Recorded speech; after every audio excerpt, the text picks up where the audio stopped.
महिला सीईओ अपने बच्चे को नए साल के लिए घर ले आई। अपने भाई बहनों को शर्मिंदा होने से बचाने के लिए उसने जानबूझकर अपनी बहु-मिलियन डॉलर की लग्जरी कार को गांव के प्रवेश द्वार पर पार्क किया और इसके बजाय एक तिपहिया साइकिल से घर जाने का फैसला किया। इस समय उसका बड़ा भाई भी वहां आ गया। अपनी बहन को तिपहिया वाहन चलाते देखकर उसने सोचा कि उसकी हालत ठीक नहीं है, इसलिए उसने उसे पीछे छोड़ने के लिए अपनी कार की गति बढ़ा दी। नतीजतन महिला सीईओ पर कीचड़ के छींटे पड़ गए। जब वह उतरी तो उसने पाया कि उसके पिता के लिए लाए गए उपहार भी कीचड़ में सने हुए थे। असहाय होकर उसने अपने महंगे उपहारों को ले जाने के लिए एक चाची से एक बोरी उधार, लेकिन अप्रत्याशित रूप से उसके पिता बोरी को देखकर नाराज हो, क्योंकि उसकी सबसे छोटी बहन और उसका पति न सिर्फ आलीशान कार चलाते थे बल्कि सोने से बने गहने भी उपहार में लाए। बड़े भाई और उसकी पत्नी ने तोहफे में और भी ज्यादा कीमती शराब लाई। फिर भी महिला सीईओ ने सुविधा के लिए तोहफों की बोरी ले रखी। यह देखकर उसके पिता उसे डांटने वाले। सौभाग्य से उसकी मां तनाव को दूर करने के लिए बाहर आई। उसने गर्मजोशी से उसका घर में स्वागत किया, फिर उसे याद दिलाया कि उसके पिता की तबीयत खराब है और चाहे वह कुछ भी कहे उसे पलटकर बात करने से बचना चाहिए। उसके बाद उसकी मां खाना बनाने के लिए रसोई में चली गई। इस समय महिला सीईओ अपने उपहार को उपहार कक्ष में ले आई और अपने भाई बहनों का गर्मजोशी से स्वागत किया। हालांकि उसका स्वागत करने के बजाय उन्होंने उसका उपहास किया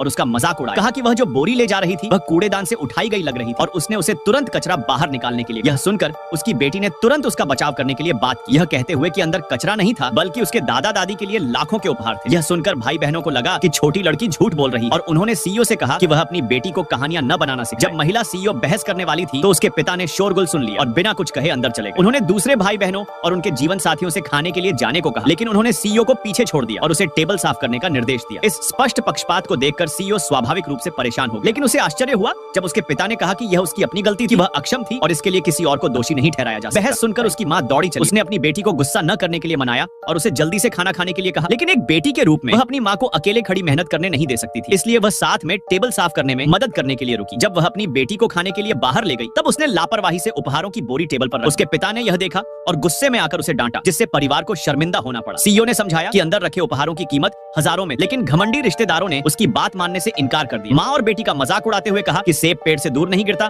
और उन्हें आदतन झूठा कहा। उन्होंने न केवल उन्हें खाने की मेज पर बैठने से मना कर दिया बल्कि उन दोनों को कुत्तों के साथ खाने के लिए भी मजबूर किया। सीईओ ने केवल कुछ शब्द कहे, लेकिन इससे उसके पिता नाराज हो गए, जो हमेशा उसकी आलोचना करते रहे थे। उन्होंने उसे जोर से थप्पड़ मारा और उसे बदनाम करने के लिए डांटा। बेकार की लकड़ियां और सस्ती शराब का एक गुच्छा लेकर आए। उस समय वह पूरी तरह से बेशर्म थी। उसकी माँ ने अचानक अजीब स्थिति को शांत करने के लिए कदम बढ़ाए। इस बीच उनके बगल में बैठे बच्चे ने प्यार से सीईओ के पिता से लाल लिफाफा मांगा। यह सुनकर उन्होंने उदारता पूर्वक 2 बच्चों को लाल लिफाफे दिए, लेकिन सीईओ का बच्चा चुपचाप देखता रहा। यह देखकर माँ ने तुरंत अपना लाल लिफाफा दे दिया। इस समय लड़के ने अचानक सीईओ से भी एक देने को कहा। बिना किसी हिचकिचाहट के सीईओ ने एक चेक निकाला। जब सभी ने चेक पर नंबर देखा तो वे पूरी तरह से दंग रह गए।